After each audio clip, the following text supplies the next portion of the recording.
बेटा मत भूलो, तुम आज जहाँ हो वहाँ पहुँचने में बहू ने तुम्हारा भरपूर साथ दिया है। बस दीदी, बहुत हुआ, अब मैं एक शब्द नहीं सुनूंगा। शोभा इस घर की बहू नहीं, बेटी है। दीपक हमें इसकी वजह से नहीं, अपने स्वार्थ के लिए छोड़कर गया है। बहू सब सुनते ही मन में सबसे पहला विचार यही आता है कि बहू तो सदा पराई होती है। लेकिन मेरी शोभा भाभी से मिलकर हर व्यक्ति यही कहने लगता है कि बहू हो तो ऐसी। शोभा भाभी ने न केवल बहू का बल्कि बेटे का भी फर्ज निभाया। 15 साल पहले जब उन्होंने दीपक भैया के साथ फेरे लेकर यह वादा किया था कि वो उनके परिवार का ध्यान रखेंगी, वह उनके सुख दुख में उनका साथ देंगी, तब से वह वचन उन्होंने सदैव निभाया। जब बाबूजी दीपक भैया के लिए शोभा भाभी के पसंद करके आए थे, तब बाबूजी ने कहा था, बड़े शहर की लड़की है भैया जी, बातें भी बड़ी बड़ी करेगी, हमारे छोटे शहर में रह नहीं पाएगी। तब बाबूजी ने मुस्कुरा कर कहा था, दीदी मुझे लड़की की सादगी भा गई, देखना वह हमारे परिवार में खुशी ही खुशी अपनी जगह बना लेगी। बाबूजी की यह बात सच साबित हुई और शोभा भाभी कब हमारे परिवार का हिस्सा बन गई पता ही नहीं चला।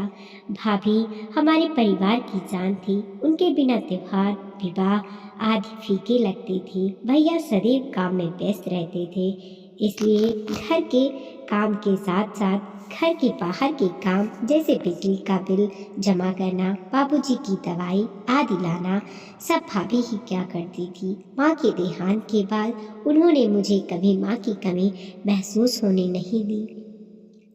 इसी बीच राहुल के जन्म ने घर में खुशियों का माहौल बना दिया। सारा दिन बाबूजी उसी के साथ खेलते रहते। मेरे दोनों बच्चे अपनी मामी के साथ इस नन्हे से तोहफे से बेहद खुश थे। वो स्कूल से आते ही राहुल से मिलने की जिद करते थे। मैं जब भी अपने पति दिनेश के साथ अपने मायके जाती तो भाभी ना दिन देखती ना रात, बस सेवा में लग जाती। इतनी लाड तो माँ भी नहीं करती थी।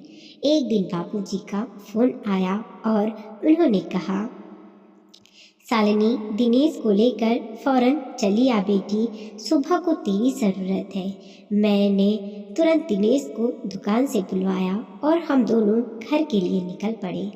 मैं सारे रास्ते परेशान थी कि आखिर बाबूजी ने इस समय हमें क्यों बुलाया और भाभी को मेरी ज़रूरत है ऐसा क्यों कहा।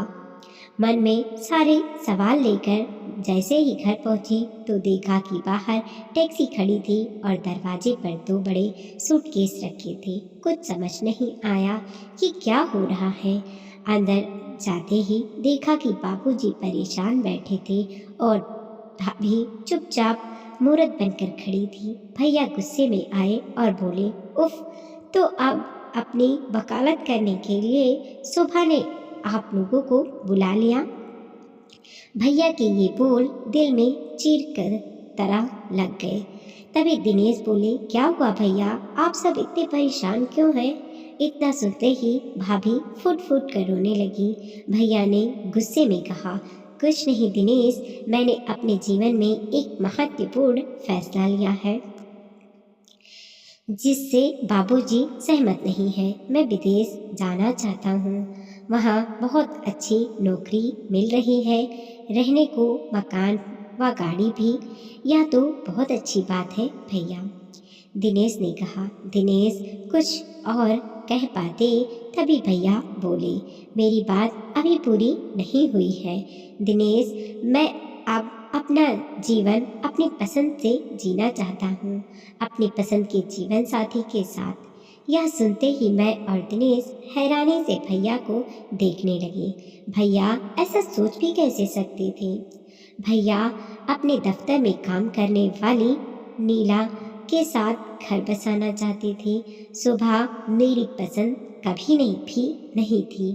बाबूजी के डर के कारण मुझे यह विवाह करना पड़ा, परंतु कब तक मैं इनकी खुशियों के लिए अपनी इच्छाएं दबाता रहूँगा। मैं बाबूजी के पैरों में गिरकर रोती हुई बोली, बाबूजी आप भैया से कुछ कहते क्यों नहीं, इनसे कहिए ऐसा ना करें। रोकिए इन्हें बाबूजी, रोक लीजिए। चारों ओर सन्नाटा छा गया। काफी सोचकर बाबूजी ने भैया से कहा, दीपक, यह अच्छी बात है कि तुम जीवन में सफलता प्राप्त कर रहे हो, पर अपनी सफलता में तुम शोभा को शामिल नहीं कर रहे हो। यह गलत है। मत भूलो कि तुम आज जहाँ हो वहाँ पहुँचने में शोभा ने तुम्हारा भरपूर साथ दिया। उसके प्यार और विश्वास का यह इनाम मत दो उसे, वह मर जाएगी। कहते हुए बाबूजी की आंखों में आंसू आ गए। भैया का जवाब तब भी वही था और वो हम सबको छोड़कर अपनी अलग दुनिया बसाने चले गए। बाबूजी सदा यूं ही कहते थे कि वक्त और दुनिया किसी के लिए नहीं रुकती। इस बात का आभास भैया के जाने के बाद हुआ। सगे संबंधी कुछ दिन तक घर आते रहे दुख व्यक्त करने, फिर उन्होंने भी आना बंद कर दिया।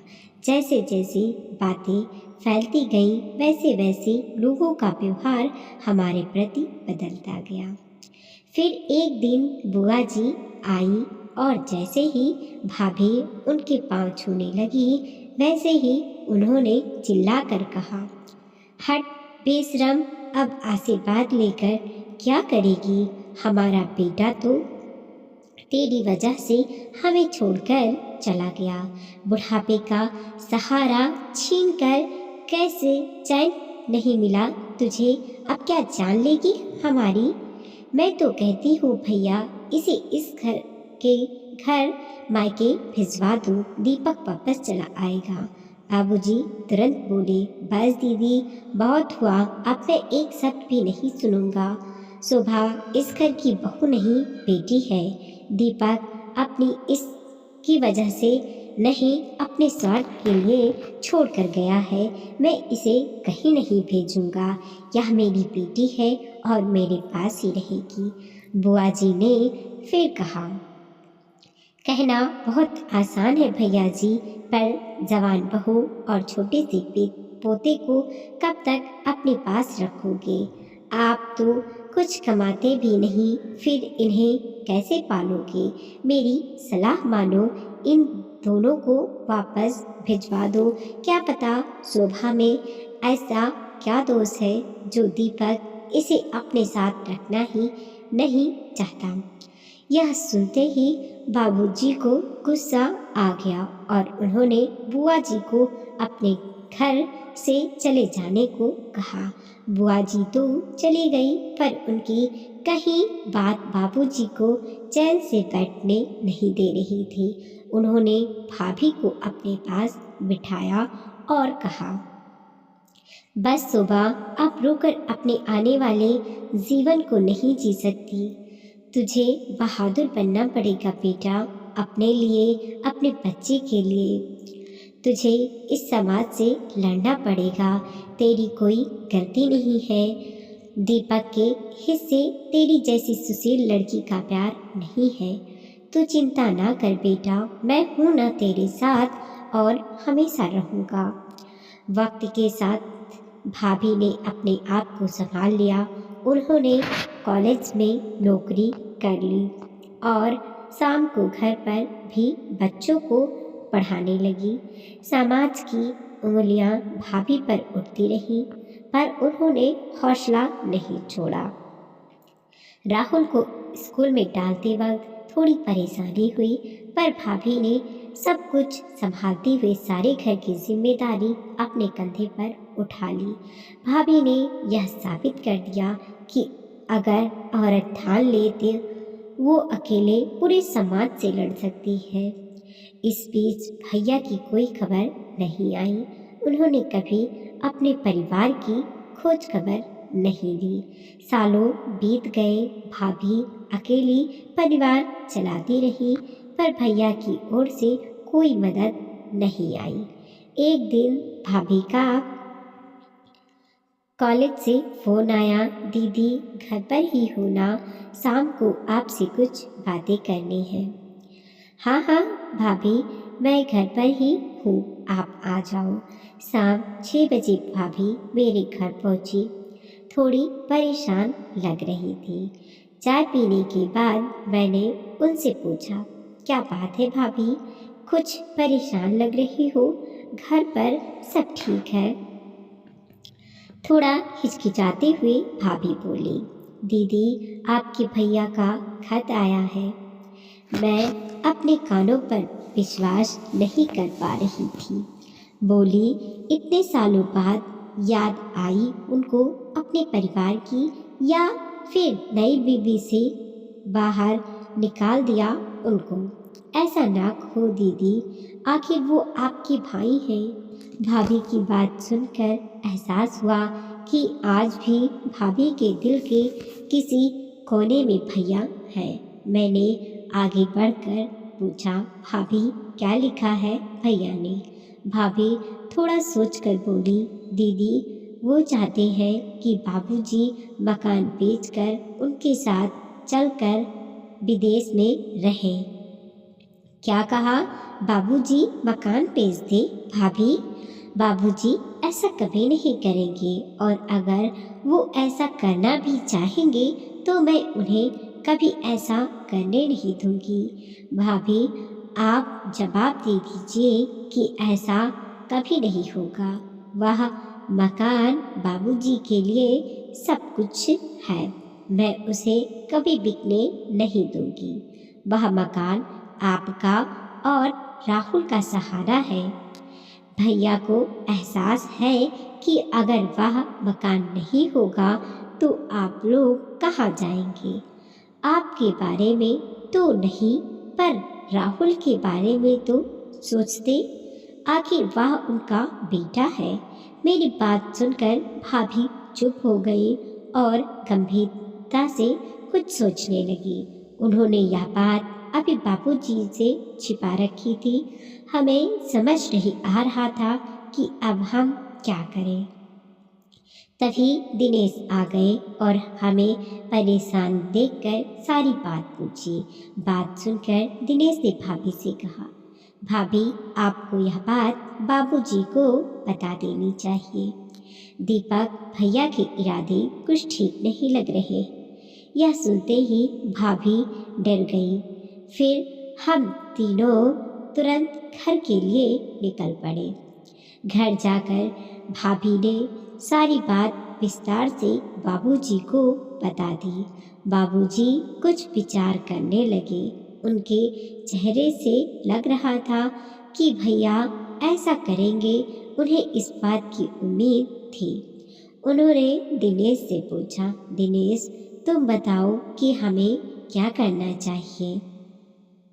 दिनेश ने कहा, दीपक आपके बेटे हैं तो जाहिर सी बात है कि इस मकान पर उनका अधिकार बनता है। पर यदि आप अपने रहते यह मकान भाभी या राहुल के नाम कर देते हैं तो फिर भैया चाहकर भी कुछ नहीं कर सकेंगे। दिनेश की यह बात सुनकर बाबूजी ने तुरंत फैसला ले लिया कि वो अपना मकान भाभी के नाम कर देंगे। मैंने बाबूजी के इस फैसले को मंजूरी दे दी और उन्हें विश्वास दिलाया कि वो सही कह रहे हैं। ठीक 10 दिन बाद भैया घर आ पहुँचे और आकर अपना हक मांगने लगे।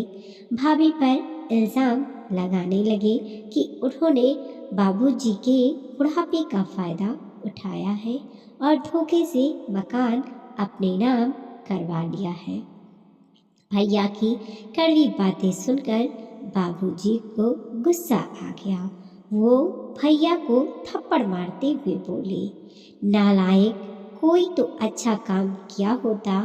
सुबह को छोड़कर तूने पहली गलती की और अब इतनी घटिया बातें करते हुए तुझे जरा सी भी लज्जा नहीं आई। उसने मेरा फ़ायदा नहीं उठाया बल्कि मुझे सहारा दिया है।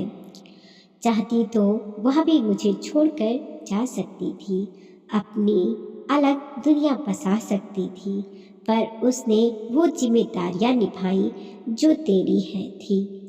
तुझे अपने बेटे कहते हुए मुझे अफसोस होता है। भाभी तभी बीच में बोली, दीपक आप बाबूजी को और दुख मत दीजिए, हम सबकी भलाई इसी में है कि आप यहाँ से चले जाएं। भाभी का आत्मविश्वास देखकर भैया दंग रह गए और चुपचाप लौट गए। भाभी इस घर की बहू से अब हमारे घर की बेटी बन गई थी। वीडियो को लाइक कीजिए, कमेंट कीजिए और अपने दोस्तों के साथ ज़रूर शेयर कीजिए। चैनल पे नए हैं प्लीज़ सब्सक्राइब कीजिए।